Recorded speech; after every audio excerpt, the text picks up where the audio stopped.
Muy bien, estimados estudiantes, estamos revisando procedimientos en materia sucesoria según el Código Procesal Civil.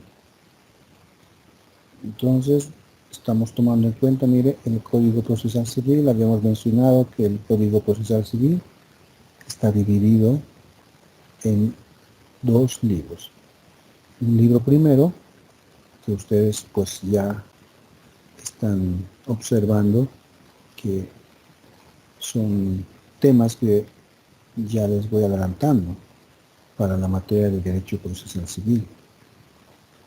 Dentro de este libro primero tenemos el tema de autoridades judiciales, y luego tenemos en el título 3 las partes, título 4 actividad procesal, que es el más amplio, título 5 medios extraordinarios de conclusión del proceso, título 6 medios de impugnación de las resoluciones judiciales.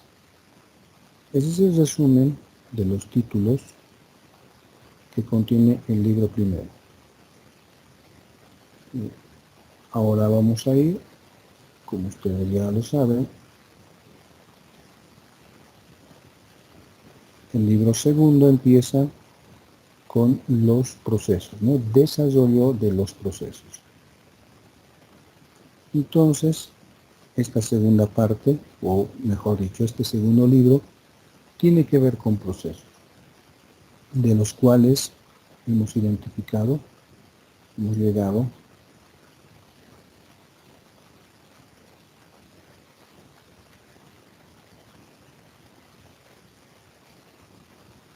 aquí al proceso voluntario.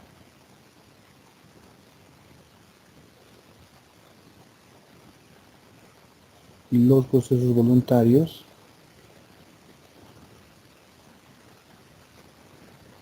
y hemos notado, aquí está, ¿no? En el título 7 a partir del artículo 448, es el título 7 que está dividido en capítulos. En el capítulo primero, disposiciones generales, a qué nos referimos con procesos voluntarios.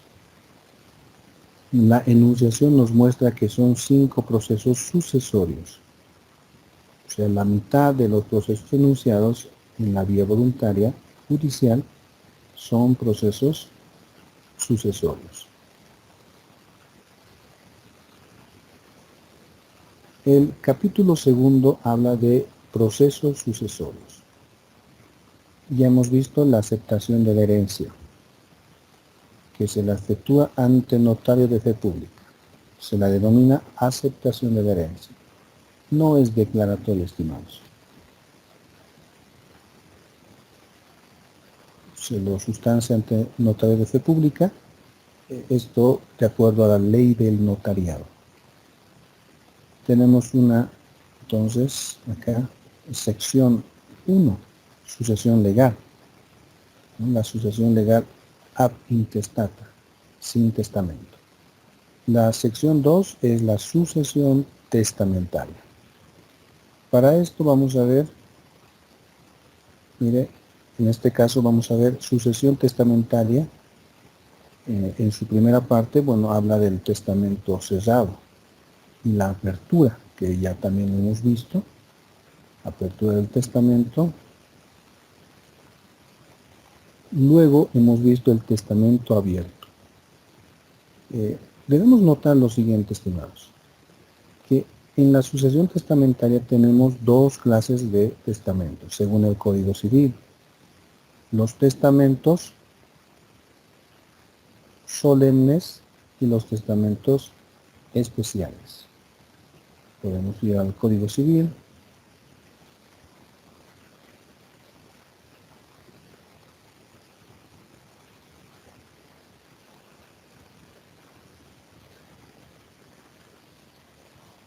Estamos en el Código Civil.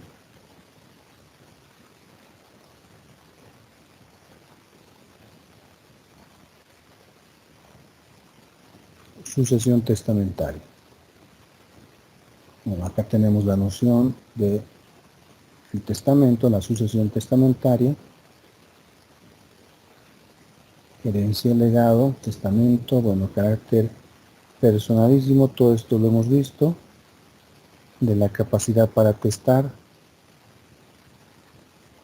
capacidad para recibir por testamento, una capacidad activa, capacidad pasiva de la sucesión testamentaria. Y vamos a este capítulo 3, dice, de las diversas clases de testamentos. Lo que hemos visto de las clases de testamentos, el artículo 1126, clases de testamentos, parágrafo 1. Los testamentos pueden ser solemnes y especiales. Esta es la gran división. Testamentos solemnes y testamentos especiales. Solemne es el que se celebra con las formalidades exigidas por la ley. Especial, el que no exige otros requisitos, bastando que conste la voluntad del otorgante en los casos que la ley señala. No es optativo, no depende del testador si quiere hacer un testamento solemne o un testamento especial, sino será cuando la ley así lo disponga.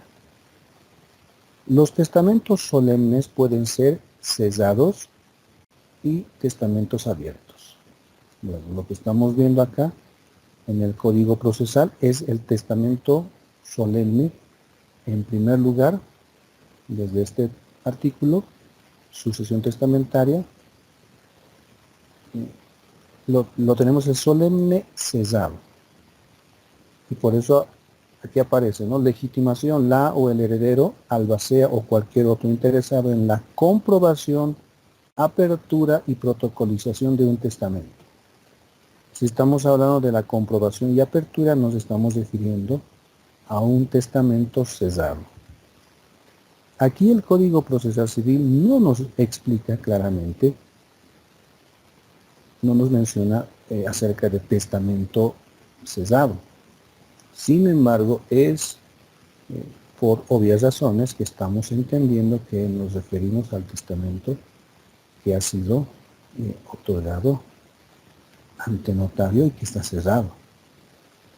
Entonces empezamos a ver desde el artículo 460 del Código Procesal Civil el testamento solemne cesado. Y aquí vemos la audiencia para la apertura, que ya lo hemos visto, la apertura propiamente, la lectura, que sucede en la apertura en ausencia de testigos y notarios, que sucede si hay contención. Y el artículo 465 ya vamos a observar el testamento solemne abierto, que también lo hemos visto recordando que el testamento abierto otorgado puede ser, el testamento abierto otorgado ante notario y testigos, o también puede ser el testamento solemne abierto otorgado ante testigos solamente. Cuando ha sido otorgado ante notario y testigos, no requerirá comprobación para surtir sus efectos porque ya ha sido otorgado ante la autoridad judicial a través de una escritura pública. El testamento abierto otorgado ante notario y testigos. En cambio, el testamento solemne abierto otorgado ante testigos solamente, el 466, hemos visto también esto, requiere la comprobación y la posterior protocolización, porque en este caso no ha sido otorgado ante notario, sino solamente ante testigos, y estos testigos tienen que expresar, manifestar que ellos han sido testigos oculares, que el testador pues ha otorgado el testamento a ellos y han firmado y el contenido es fidedigno. Muy bien, ahora el 467 habla de los testamentos especiales. Muy bien, mire cómo estamos avanzando para que no nos extraviemos en el avance y vamos a ir ahora al Código Civil. Aquí vemos testamentos solemnes, testamentos cesados, ya lo hemos visto esto. Testamentos abiertos también otorgados ante notario y testigos, y también otorgado ante testigos solamente. Y vemos a partir de la sección 3, artículo 1134, los testamentos especiales. Bueno, acá tenemos entonces los testamentos especiales. ¿Qué característica tienen los testamentos especiales? Son situaciones que la ley considera que pueden otorgarse debido a situaciones externas de riesgos que limitan el cumplimiento de las formalidades en el momento del otorgamiento del testamento. La solemnidad, por lo tanto, se reduce. Así que vayamos a leer. En primer lugar, vemos el artículo 1134, testamento en caso de riesgo grave. ¿Qué es el testamento en caso de riesgo grave? Dice así el artículo: en caso de riesgo grave que amenaza al testador por causa de epidemia, calamidad pública, accidente o enfermedad imprevista, en lugar o circunstancia que impide acudir a las formas ordinarias del testador. ¿Cuáles son esas formas ordinarias? Son el testamento solemne, cesado, abierto, otorgado ante testigos y notario o testigos solamente. Por lo tanto, ya no se puede cumplir esta solemnidad. Entonces, la ley faculta, ¿no?, que el testador puede disponer su última voluntad, sea de palabra o por escrito, bajo los requisitos siguientes. Tiene que haber requisitos. Entonces, todavía se sigue una forma que la ley exige, una formalidad. No es que estos testamentos pueden de cualquier modo otorgarse y con cualquier medio probatorio. En este caso no. Tenemos que seguir estos requisitos a continuación. Estamos hablando del testamento en caso de riesgo grave. Punto 1. Que se otorgue en presencia de 5 testigos o por lo menos 3 testigos. 5 testigos o por lo menos 3 testigos. Si no pueden ser habido los 5. 2. Que siendo en forma escrita, en el caso que el testador escriba su testamento, firmen el testador y todos los testigos, aplicándose lo previsto en el artículo anterior. El artículo anterior nos referimos al testamento abierto otorgado ante testigos solamente. Entonces, va a seguir esas características, es muy similar. Pero en este caso estamos en una situación, un caso de riesgo grave. Punto 3. Que siendo en forma verbal solamente, en caso que esté hablando verbalmente, firmen los testigos un acta de otorgamiento con la misma previsión del inciso precedente. Entonces tienen que firmarlo el testador y los testigos. Si fuera verbal, puede dictar entonces su disposición y los testigos escribirlo. Levantar un acta. 4. Si tampoco se puede levantar y firmar el acta, valdrá como testamento verbal. Esta es una situación muy excepcional. Reiteramos, estimados, es una situación de caso de riesgo grave. No es una situación que el testador pueda elegir. En este caso hay una imprevisibilidad. En este caso no puede ya otorgarse con las solemnidades que la ley exige. nos encontramos entonces en una situación totalmente fuera de control. Son determinantes estas situaciones que impiden cumplir con los requisitos que la ley exige. Muy bien. A ver, seguimos. Eficacia del testamento otorgado en caso de riesgo grave. Hasta ahí, en el artículo 1134, ya se ha otorgado el testamento. En este último punto puede que no hayan podido firmar el acta, entonces valdrá como testamento verbal, pero que ha sido otorgado ante testigos, no es solamente ante una persona, o no solamente es una grabación dejada, es manifestada a los testigos, 3 o 5. Eficacia del testamento. Parágrafo 1. La eficacia del testamento otorgado en caso de riesgo grave solo tendrá efecto si el testador fallece como resultado del riesgo. Si el testador fallece como resultado del riesgo o dentro de los 3 meses de haber cesado la causa de peligro, de riesgo que le indujo a testar. O sea que el testamento tendrá validez 3 meses más después de la causa que ha llevado a que se pueda otorgar un testamento en caso de riesgo grave. Bien, si muere en estos lapsos de tiempo, el testamento evidentemente va a ser eficaz y producirá la sucesión. Pasados los 3 meses, el testamento entonces ya no tiene efecto, ya no tiene validez. Parágrafo segundo. Si el testador muere en ese intervalo, el testamento escrito o el acta se depositará bajo constancia ante un notario. Se va entonces a entregar a un notario.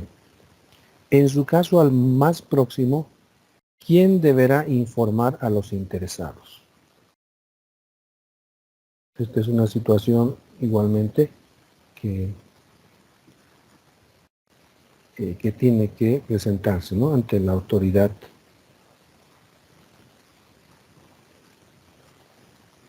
que es el notario de fe pública. Muy bien. A ver, seguimos. Parágrafo tercero. Si el testamento es solo verbal, cualquiera de los testigos informará a la autoridad judicial más cercana. Mire, si tenemos un documento escrito con testigos, se lo entrega al notario para que pueda levantar una escritura.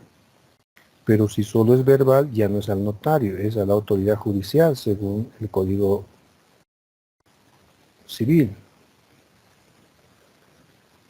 Muy bien, ahí tenemos el primer testamento especial, testamento en caso de riesgo grave.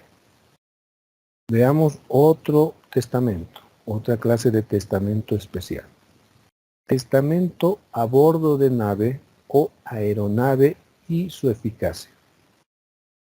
Estos puntos, estimados, es muy probable que lo hayan visto, lo van a ver en Derecho Internacional Privado.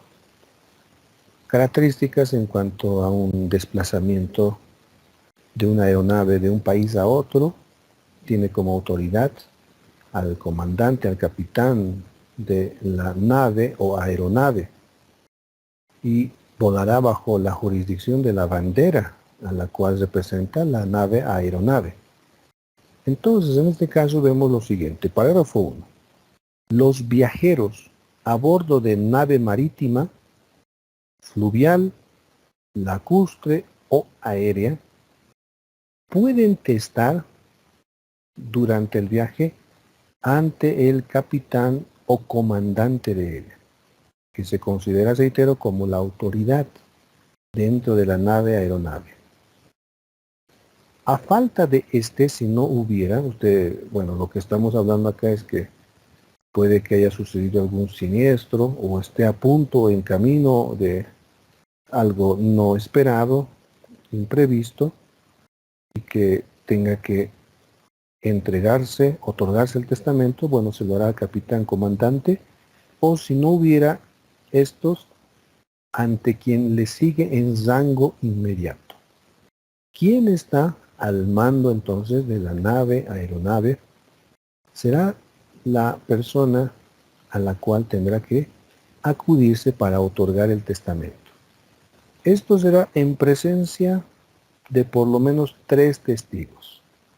Hay un común denominador, usted ha notado que los testigos son 3 y en otros momentos son 5.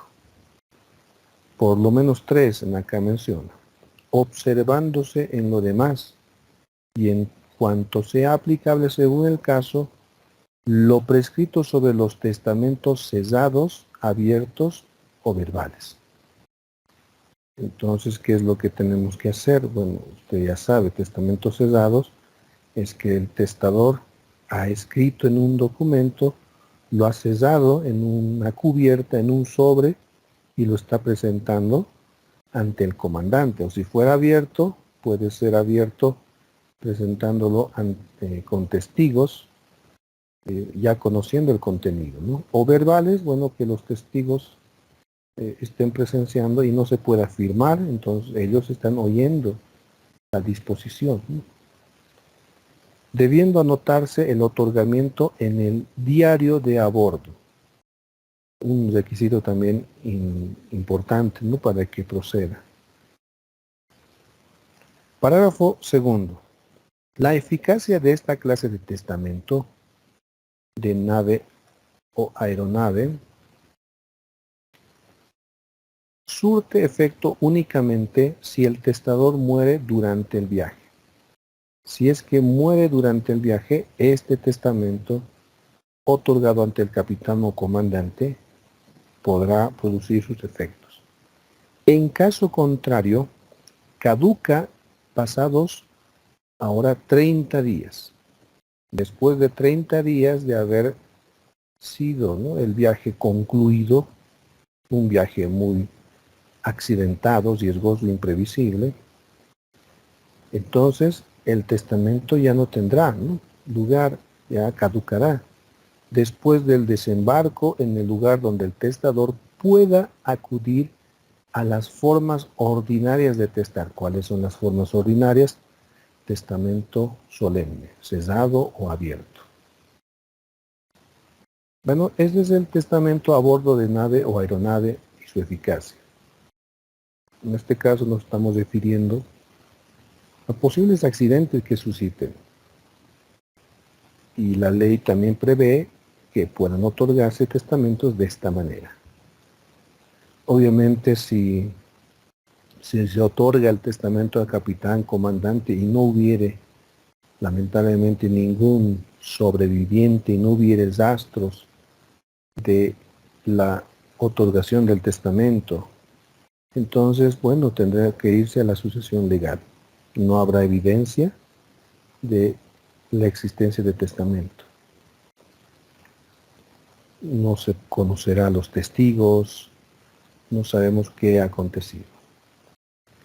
Muy bien, vamos a otro testamento especial, es el testamento militar. Aquí está. Testamento militar, parágrafo 1.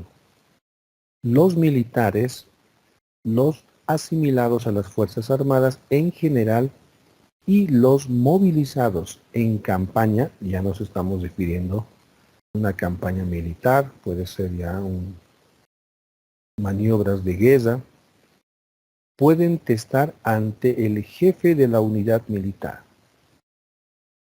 En el cuartel en muchas ocasiones se explica esto, que cuando estamos en campaña como soldados tenemos la posibilidad de otorgar el testamento ante el jefe de la unidad militar en presencia de 3 testigos, firmando la disposición testamentaria todos ellos y haciéndose constar por qué no firma el testador si es que no pudiera, si no supiera o no pudiera firmar.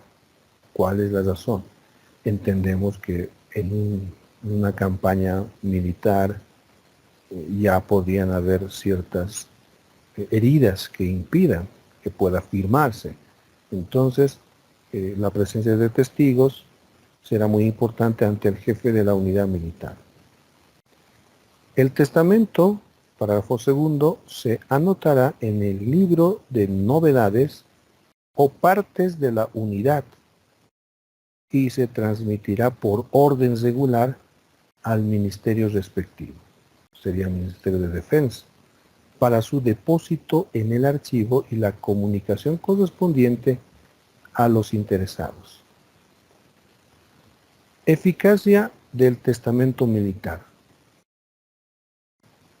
El testamento militar otorgado de acuerdo al artículo anterior solo tendrá eficacia por el tiempo que dure la campaña y caducará 3 meses, pasados 3 meses del retorno a un lugar donde se pueda acudir a las formas ordinarias de testar. Ya no tendrá el valor. Bueno, acá ya vemos otra situación más complicada. Testamento militar en acción de guerra. Bueno, la otra sería una campaña, ¿no? Que cumple alguna determinada misión. Este ya es en tiempo de guerra propiamente, corrijo, ¿no? Acá estamos en una etapa ya de acción de guerra. Parágrafo 1. El militar y en general el movilizado ya en campaña, ya, o mejor dicho, ya en suelo, ¿no? Ya declarado en guerra, ¿no? De ahí la campaña que va, ¿no? A incursionar en guerra. Dice, el militar y en general el movilizado en caso de campaña pueden, al entrar en acción, estamos ya en acción, o estando heridos ya de gravedad, ¿no? En el campo mismo de batalla. Esta es la palabra que voy a encontrar. En el campo mismo de batalla pueden declarar su última voluntad. Esto ya con menos solemnidades, mire, ante 2 testigos, compañeros de armas. Entonces 2 testigos vendrán y se acercarán y declarará su voluntad. Les dirá que dejo mi testamento o dejo mis bienes a tal persona. Bueno. O también podrá entregarles el pliego que contenga su testamento. Para esto se instruye a los soldados que puedan tener ya su testamento listo, ¿no? Ya escrito. Y en el momento en el que lamentablemente esté ya muy herido y a punto de morir, pueda entregar este pliego firmado con su puño y letra a 2 testigos compañeros, quienes reciben esta disposición. Esto es, reiteramos, en el campo de batalla. Ya estamos en acción de guerra. O sea, ya estamos en medio de los disparos, en medio de las estrategias militares. Esta disposición es también aplicable en su caso a los prisioneros de guerra. Si están ahí prisioneros de guerra, uno de ellos puede dejar su última voluntad a 2 testigos. Bien. Eficacia del testamento militar en acción de guerra. ¿Cuánto tiempo tiene de validez, ¿no? La duración del efecto de esta clase de testamentos? El testamento otorgado de acuerdo al artículo precedente no surtirá efecto si el testador sobrevive a las circunstancias en que lo otorgó. Si sobrevive a esa campaña, entonces el testamento no tendrá valor, no surtirá efectos. Si muere, claro que sí. Si acaece la muerte en estas circunstancias, los testigos deben comunicar la última voluntad del testador al superior respectivo en orden regular o entregarle el pliego recibido bajo sus firmas para que por orden regular se haga saber a los interesados. Esto será ya, ¿no?, dentro de la parte que se da, ¿no?, y de todo lo que ha acontecido, ¿no? Ahí tenemos el testamento militar en acción de guerra y anteriormente el testamento también militar, esto ya en campañas. Está de más, estimados, decir que el testamento militar se aplica pues a todos los que están dentro de acciones militares. Muy bien, vemos otro testamento especial, testamento hológrafo.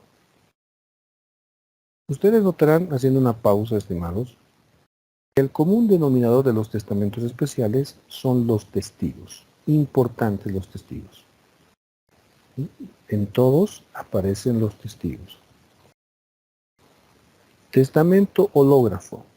Los militares, policías, soldados, personal civil en servicio de la República, misioneros, exploradores, investigadores, científicos y técnicos, todas estas personas, podríamos ampliarlo a algunos más, pero que esto es importante, que se encuentren o residan en fortines, o sea, lugares alejados, campamentos o lugares alejados de centros de población. O sea, que están muy distanciados de los centros de actividades de ciudades donde puede haber notarios.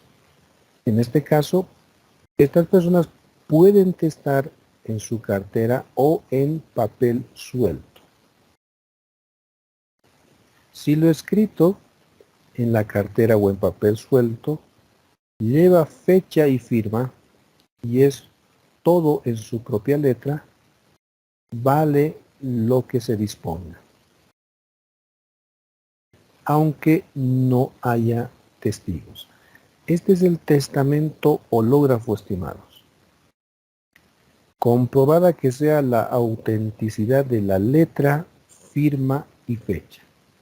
Testamento hológrafo, para que pueda proceder, tiene que haber sido escrito en puño y letra por estas personas que hemos acá enunciado. Ellos tienen que haberlo escrito en puño y letra. Encontrarse en esta situación de lejanía de las urbes, de los centros de población, ciudades, y puede que en estos lugares se encuentren en enfermedad o en riesgos. Bueno, acá ya no nos habla de riesgos, pero sí nos habla de una distancia que no permite el acceso directo, ¿no?, a un notario, por ejemplo. Ese es el testamento hológrafo. Parágrafo segundo. El testamento otorgado de acuerdo al parágrafo anterior caducará pasados 30 días de haber retornado el testador a un lugar donde pueda acudir a las formas ordinarias de testar.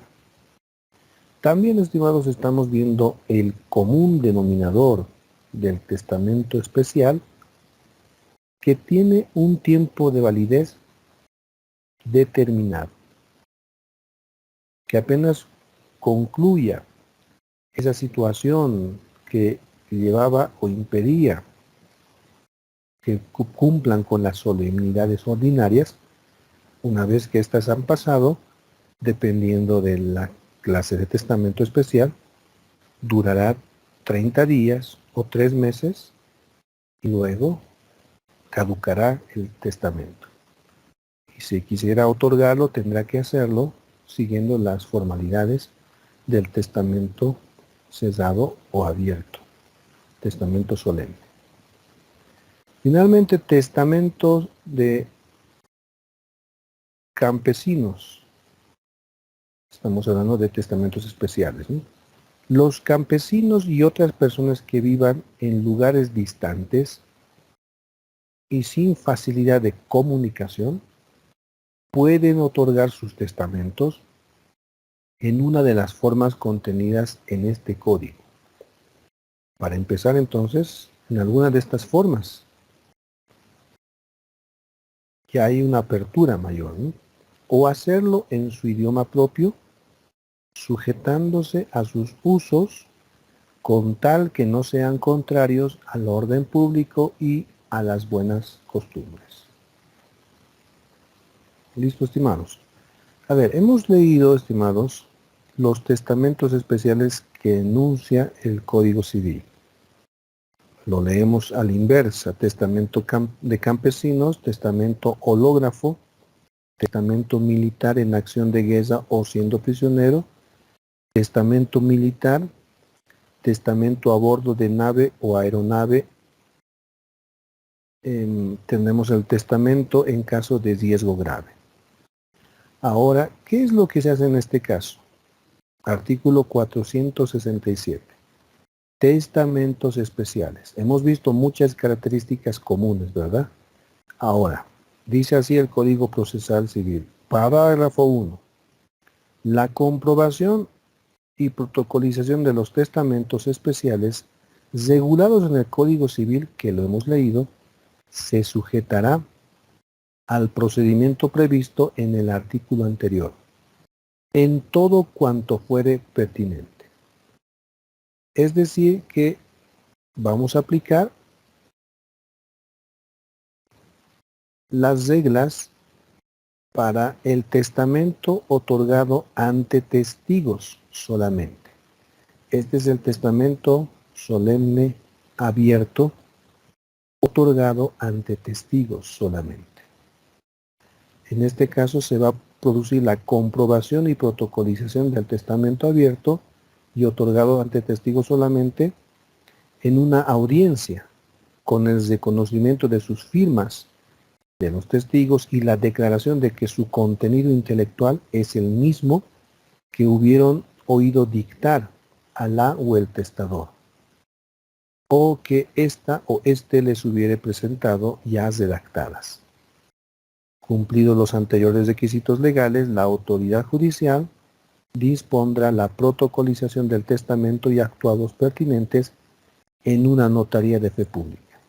Estimados estudiantes, entonces, los testamentos especiales son de conocimiento de la autoridad judicial, siguiendo las reglas de los testamentos solemnes abiertos otorgados ante testigos solamente. Parágrafo 2. En el caso de testamentos otorgados en naves o aeronaves, no se olvide que las naves o aeronaves pueden circular de un país a otro, ¿no? Varios países. En este caso, las declaraciones y el reconocimiento de firmas de los capitanes y comandantes de las naves, según la bandera por la cual estaban navegando, volando, y de los testigos, podrán cumplirse mediante comisión.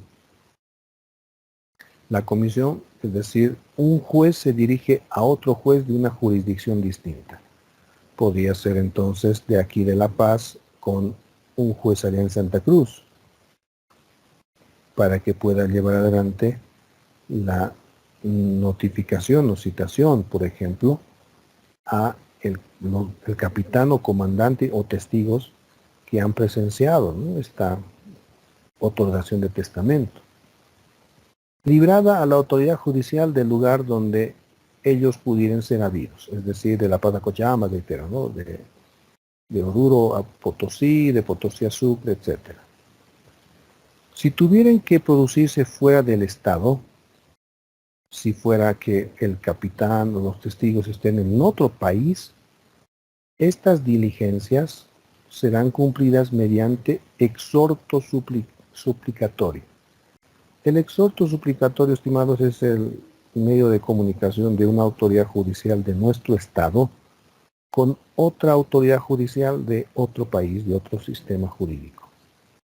Entonces ahí se van a dirigir encomendando a la autoridad competente del país requerido con sujeción a las leyes del mismo. Bueno, esto es netamente derecho internacional privado en materia civil. Muy bien, estimados. Vemos el artículo 468. testamentos otorgados en el extranjero.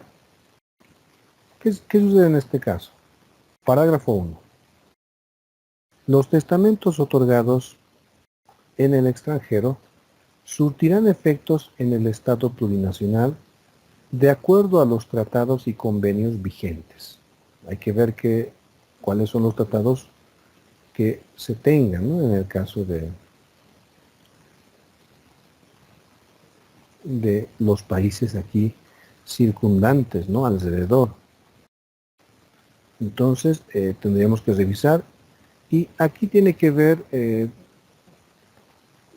precisamente normas de derecho internacional privado, y vamos a hablar de la apostilla. ¿Ya? Es una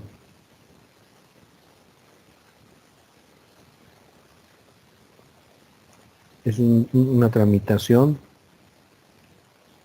que se ha suscrito por un convenio de la Haya, aquellos países que han participado en el ámbito del derecho internacional privado.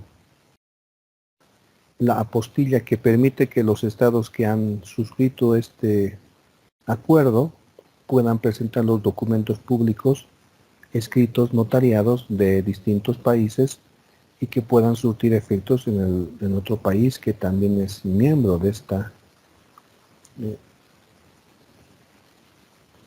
este estado, ¿no? Requirente. Eso es el más importante. Siempre que estuvieran, dice, debidamente legalizados conforme a las leyes del estado. Bueno, esto ya se lleva adelante por este trámite de la apostilla. Su protocolización y sus registros se sujetarán a las disposiciones de la presente sección. Ahora, en caso de no existir tratados, sea un país que no es miembro de la apostilla, ¿no? De la Haya, los testamentos harán fe en Bolivia si hubieran sido redactados observando las formalidades legales del país. O sea que vamos a aplicar el principio de territorialidad. Un extranjero que haya otorgado testamento con las características de un sistema jurídico distinto, pero que se adecua al nuestro. De su otorgamiento y se hallaren asimismo debidamente legalizados. No serán documentos privados solamente, ¿no? Tendrán que estar legalizados. Podemos decir que los testamentos especiales no podrán producir efectos dentro de nuestro país porque estos no están cumpliendo, ¿no? Con los requisitos, obviamente, ¿no? Es otra situación. Finalmente, anulabilidad. Si se alegare la anulabilidad del testamento o de algunas de sus cláusulas, no se suspenderá la protocolización y se seguirá la acción que correspondiere en la vía ordinaria. La anulabilidad, estimados, es aquella situación jurídica en la cual, en este caso el testamento, no ha cumplido con aquellos requisitos que la ley exige. Sin embargo, estas faltas no son tan graves de modo que puedan ser confirmadas o subsanadas por los interesados para que así pueda producir el testamento los efectos jurídicos respectivos. ¿Listo, estimados? Ahí ya hemos visto entonces los testamentos especiales, el testamento en el extranjero, la aceptación de la herencia con beneficio de inventario, también ya lo hemos visto. Vamos a ir a revisar las denuncias de herencia. A ver, 476 del Código Procesal Civil. Declaración de denuncia. La o el heredero, o en su caso la o el legatario que no hubiere aceptado la herencia o el legado, ni expresa ni tácitamente que voluntariamente renuncie a la herencia abierta en su favor dentro del trámite establecido, ¿no? Por el Código Civil. Hablamos que el heredero tendrá la posibilidad de aceptar o renunciar a la herencia dentro de los 10 años. Bueno, ahí veremos, ¿no? Si hay alguna oposición.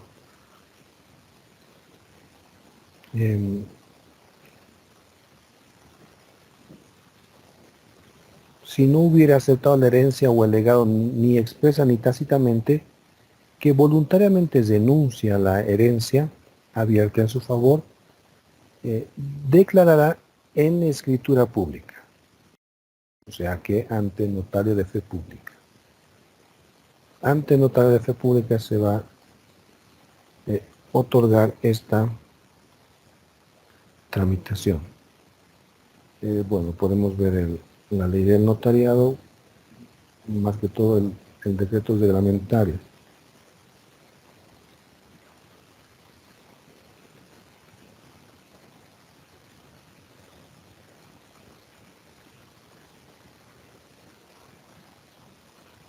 Trámites en materia sucesoria, procesos sucesorios sin testamento. Aquí tenemos el artículo 109 del Decreto Supremo 2189. En caso de denuncia a la herencia, se verificará la documentación presentada y se autorizará la escritura pública que declare la denuncia a la herencia del causante. Bueno, acá estamos viendo entonces que la tramitación es similar a la aceptación de la herencia. Eso es un dato importante. La denuncia a la herencia. Oposición. De presentarse oposición a la denuncia, puede que alguien no esté de acuerdo por alguna razón también que veríamos. Alguien que no está de acuerdo que una persona llamada a la sucesión denuncie ante notario de fe pública, este suspenderá el otorgamiento. El notario ya no podrá proseguir con el otorgamiento de la escritura. El procedimiento se sujetará a lo previsto por el artículo 452, parágrafo 2 del presente código. Nos estamos refiriendo a aquella oposición para que el proceso se vuelva contencioso, ya no voluntario. Parágrafo segundo.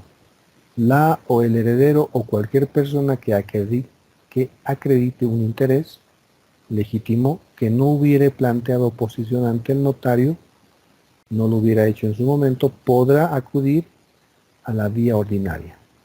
Siempre habrá la vía ordinaria para situaciones que ya se hayan suscitado con la aceptación o denuncia de la herencia ante notario, pero siempre tendrá la vía judicial para solucionar estas situaciones.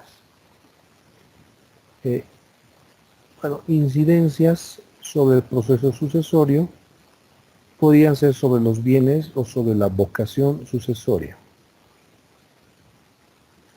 Bueno, el artículo 478, las cuestiones inherentes a los bienes que tienen que ver con su conservación o su división entre los herederos se tramitarán en la vía incidental. La vía incidental, estimados, se la sustancia dentro del mismo juzgado paralelamente al fondo del asunto. Pero estas situaciones no afectarán directamente al fondo, pero tienen que ver con el proceso. Por lo tanto, ahí aparece la vía incidental. No obstante, en atención a la importancia de dichos bienes o de las cuestiones a debatirse, la autoridad judicial podrá disponer su dilucidación en proceso ordinario. Si es que así amerita, ¿no?, la situación, entonces esta vía incidental se volverá o se la tramitará en un proceso ordinario. Las cuestiones, incidencias que surgen sobre la vocación sucesoria y otras. La vocación sucesoria, estimados, es el llamado, la convocación a todas aquellas personas que puedan tener algún interés dentro de la masa sucesoria como herederos. En este caso, las cuestiones inherentes a la vocación sucesoria o al estado civil de las o los herederos o anulabilidad del testamento, a la separación de patrimonios y a la desheredación se debatirán en proceso ordinario. En este caso ya no estaríamos siguiendo la vía voluntaria, sino el proceso ordinario. 480 recursos. Los autos interlocutorios que fueren dictados en procesos sucesorios, bueno, estimados, en un proceso voluntario tenemos los autos interlocutorios. Son aquellas resoluciones judiciales. Tenemos clases de resoluciones judiciales en materia procesal, son los decretos proveídos, tenemos los autos interlocutorios, autos definitivos, tenemos las sentencias, luego las otras autoridades judiciales tendrán la posibilidad de dar el auto de vista, el auto supremo, y que cada resolución judicial también puede ser impugnada. Por ejemplo, la sentencia, usted sabe de que a la sentencia puede venir en medio de impugnación, que es la apelación. Ahora, en un proceso voluntario se emite autos interlocutorios, no se emiten sentencias. Por lo tanto, ¿qué recurso de impugnación procede para un auto interlocutorio? En este caso, procede el recurso de reposición bajo alternativa de apelación. Bueno, esto netamente, estimados, es materia procesal, que ustedes ya lo estarán viendo el siguiente semestre.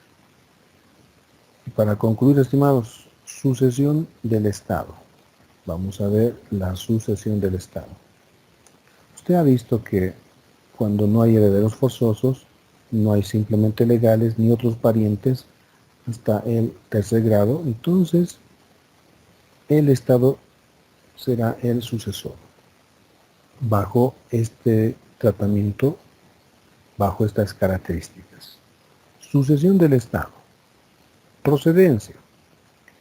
La sucesión del Estado se rige por las reglas del Código Civil. Igualmente tenemos que revisar, recordar el Código Civil. En el caso de la sucesión legal.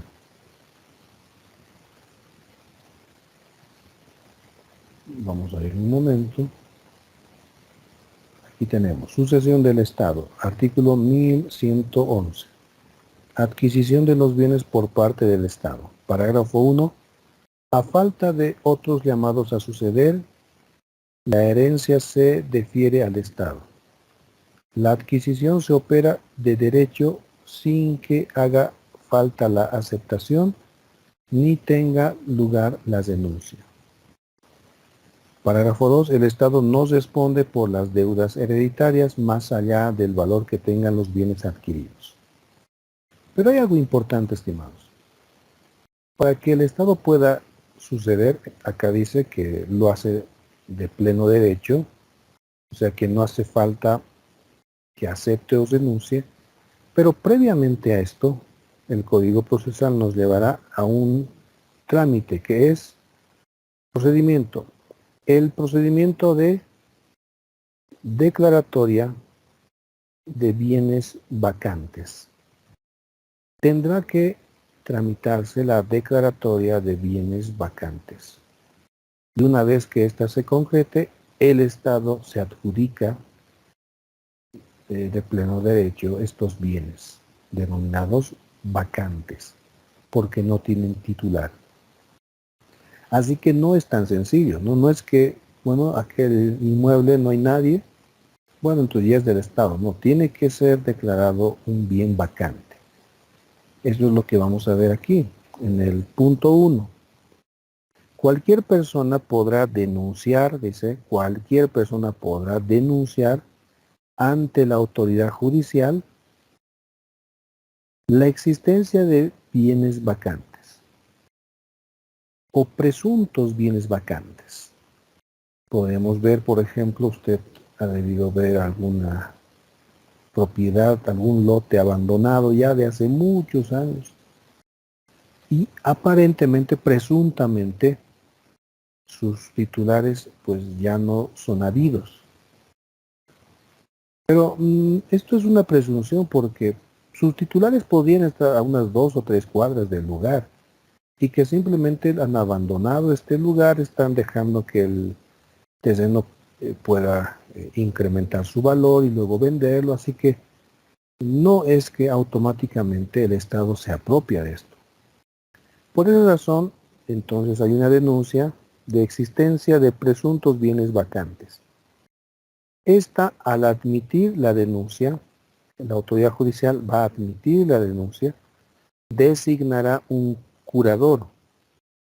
quien se va a hacer cargo como si fuera el titular, con la diligencia de un buen padre de familia, a una o un servidor del Ministerio de Economía y Finanzas Públicas.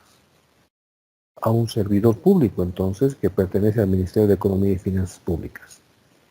Este curador designado tendrá personería suficiente otorgada por la autoridad judicial para intervenir en todos los trámites y recursos ordinarios y extraordinarios, aún en el caso de que el procedimiento se tornare contencioso. Entonces, ¿qué es lo que se hace?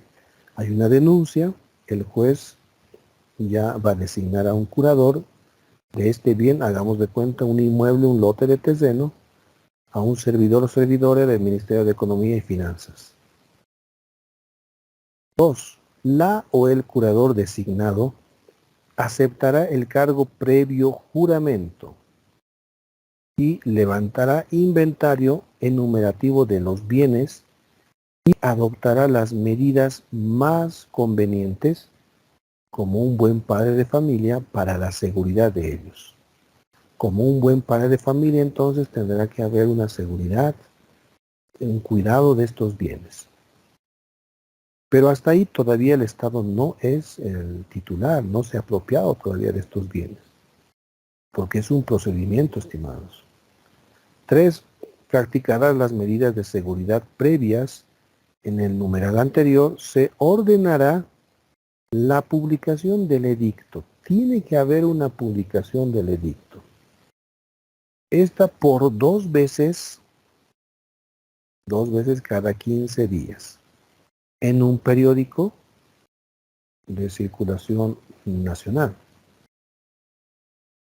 Tratándose de bienes muebles y semovientes, bueno, bienes muebles, usted entiende, semovientes, ¿qué son los bienes semovientes? Son aquellos bienes que pueden desplazarse de un lugar a otro por cuenta propia, o sea, serían los animales. Podría ser que haya un terreno que haya sido abandonado, el titular ya no está ahí, y que también haya dejado animales. En este caso necesitamos que el trámite sea un poco más ágil. Por esa situación se hará la publicación del edicto por una sola vez.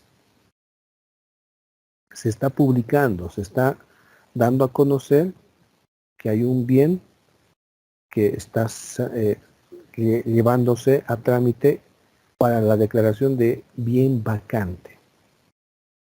Ahora, si dentro del plazo para las publicaciones del edicto se presentare algún interesado, este interesado puede estar alegando derecho de propiedad, diciendo yo soy el propietario, a título de herencia u otro título cualquiera, diría yo he comprado esto en algún momento.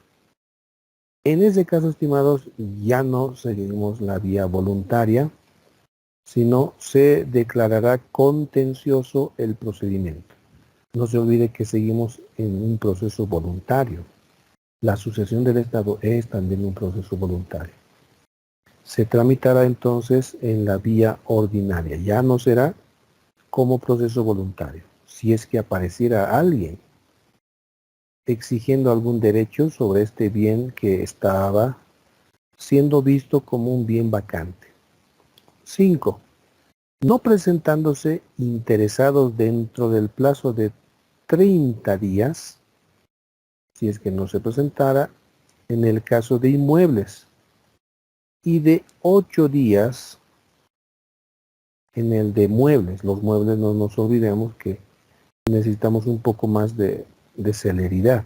Entonces, 8 días en el caso de muebles, computables desde la primera publicación del edicto, se dictará resolución, declarando los bienes de propiedad del Estado.